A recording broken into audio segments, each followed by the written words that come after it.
लग्न सोहळा म्हटलं की कन्यादान, कन्यादान म्हटलं की फर्निचर आणि फर्निचर म्हटलं की साई कमल फर्निचर. आपल्या बजेटमध्ये लग्नाचे पॅकेज उपलब्ध. तसंच कपाट, showcase, bed, dressing, dining, teapoy, sofa set या वस्तूंनी परिपूर्ण सप्तपदी पॅकेज उपलब्ध.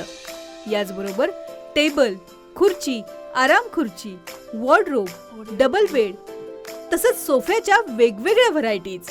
अर्थात घरासाठी आवश्यक ते सर्व फर्निचर म्हणजेच संगमनेरमधील साई कमल फर्निचर. साई कमल फर्निचर इथं ऑर्डर प्रमाणे सुद्धा फर्निचर तयार करून मिळेल. आजच भेट द्या साई कमल फर्निचरला. प्रोप्रायटर गणेश साहेबराव सातपुते, वसंत लॉन्स समोर, संगमनेर. मोबाईल 98 814 73 753 आणि 98 902 61 272.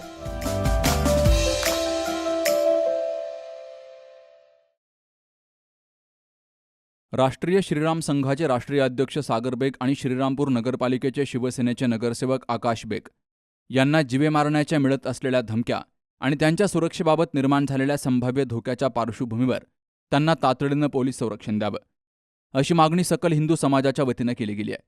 तर या संदर्भात आज पोलिसांना निवेदन दिलं गेलंय.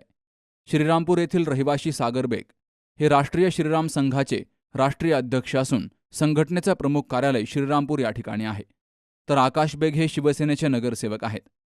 दोघेही अनेक वर्षांपासून सामाजिक, धार्मिक, हिंदुत्ववादी, राष्ट्र एकात्मता आणि जनजागृतीच्या कार्यात सक्रिय असून महाराष्ट्रातील विविध जिल्ह्यामध्ये संविधानाच्या चौकटीत राहून हिंदुत्व, सनातन संस्कृती, राष्ट्रहित, सामाजिक प्रश्न आणि विविध मोर्चे, आंदोलनं तसेच जनजागृती कार्यक्रमांमध्ये सहभागी होत असतात.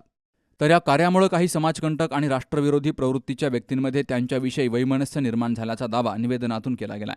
यापूर्वी पुणे येथील साखळी बॉम्बस्फोट प्रकरणातील आरोपी असलम उर्फ बंटी जहागीरदार यांच्या हत्या प्रकरणामध्ये सागर बेग आणि त्यांच्या बंधूंचं नाव विनाकारण जोडलं गेलं. मात्र पोलीस तपासामध्ये त्यांचा कोणताही संबंध नसल्याचं स्पष्ट झाल्याचं निवेदनातून नमूद केलं गेलंय. त्यानंतर सोशल मीडियावरून सातत्यानं जीवे मारण्याच्या धमक्या, घरावर बॉम्ब हल्ला करण्याच्या धमक्या आणि आक्षेपार्ह संदेश प्रसारित केले जात असल्याचा आरोप केला गेलाय. तर 22 मे 2026ला श्रीरामपूर येथील त्यांच्या निवासस्थानाची 2 अज्ञात व्यक्तींनी संशयास्पद पद्धतीनं रेकी केल्याची घटना घडल्याचं नमूद केलं गेलंय. त्यानंतर 2 दिवसामध्ये पाकिस्तान स्थित कथित गुन्हेगारांनी सोशल मीडियाद्वारे बॉम्ब हल्ला करून ठार मारण्याच्या धमक्या दिल्याचा दावा केला गेलाय. या प्रकरणी श्रीरामपूर शहर पोलीस ठाण्यामध्ये गुन्हा दाखल असल्याचंही निवेदनात म्हटलंय. यामुळे सागर बेग आणि आकाश बेग यांच्या सुरक्षेचे सविस्तर धोका मूल्यांकन करून त्यांना तातडीनं योग्य दर्जाचं पोलीस संरक्षण उपलब्ध करून द्यावं. महाराष्ट्रातील त्यांचे दौरे, सभा, मोर्चे तसेच धार्मिक आणि सामाजिक कार्यक्रमांदरम्यान आवश्यक पोलीस बंदोबस्त ठेवावा. तसेच गुप्तवार्ता यंत्रणेमार्फत सातत्यानं माहिती संकलित करून आवश्यक प्रतिबंधात्मक उपाययोजना कराव्यात, अशी मागणी केली गेली आहे. सागर भैया बेग व आकाश भैया बेग यांना पाकिस्तानवर जीवे मारण्याच्या धमक्या येत आहे. त्यासाठी आम्ही आज सर्व सकल हिंदू समाज म्हणून राहुरी पोलीस स्टेशन येथे एक निवेदन देत आहे की त्यांना पोलीस प्रोटेक्शन मिळावा. आणि ही आज आमची पोलीस स्टेशन व साहेबांना अशी एक विनंती आहे. श्रीराम संघाचे अध्यक्ष माननीय सागर भैया बेग यांना ज्या पाकिस्तानवरून धमकी येत आहे, त्या निमित्ताने आम्ही आज राहुरी पोलीस स्टेशनला निवेदन दिलं आहे की आमच्या सागर भैया बेगला पोलीस प्रोटेक्शन मिळालं पाहिजे आणि हे 100% द्यायलाच पाहिजे.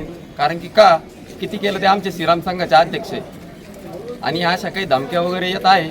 त्याच्यामुळं काही विचित्र प्रकार घडण्यापेक्षा आम्ही आज राहुरी पोलीस स्टेशनला निवेदन दिलं आहे आणि तरी पण त्यांनी आमची मागणी स्वीकारावा आणि त्यांना पोलीस प्रोटेक्शन द्यावा ही विनंती. यावेळी सकल हिंदू समाजाचे पदाधिकारी, कार्यकर्ते मोठ्या संख्येनं हजर होते. सुहास जाधव सह Sharad Pacharne, C news Marathi, Rahuri. Congratulations वहिनी, बाळ झाल्याबद्दल. पण मी ऐकलंय डिलिव्हरी फार क्रिटिकल होती. आता ठीक आहे ना सगळं? अगं होता थोडा प्रॉब्लेम, पण स्त्रियांच्या आरोग्याची संपूर्ण काळजी घेणारं मातृसेवा होतं ना साथीला. सगळं सुरळीत झालं. किशोर वयापासून ते रजोनिवृत्तीपर्यंत स्त्रीच्या आरोग्याची संपूर्ण काळजी घेणारं अहमदनगर मधील पहिलं स्त्री रुग्णालय. Matruseva women's hospital, obstetric ICU. किशोरवयीन आणि विवाहपूर्व समुपदेशन, गरोदर माता तपासणी आणि प्रसूती, पहिल्या सिझेरियन नंतर नॉर्मल डिलिव्हरीची सोय. मातृसेवा विमेन्स हॉस्पिटल, सक्कर चौक, नवीन टिळक रोड, अहमदनगर. फोन 9850 20 0017.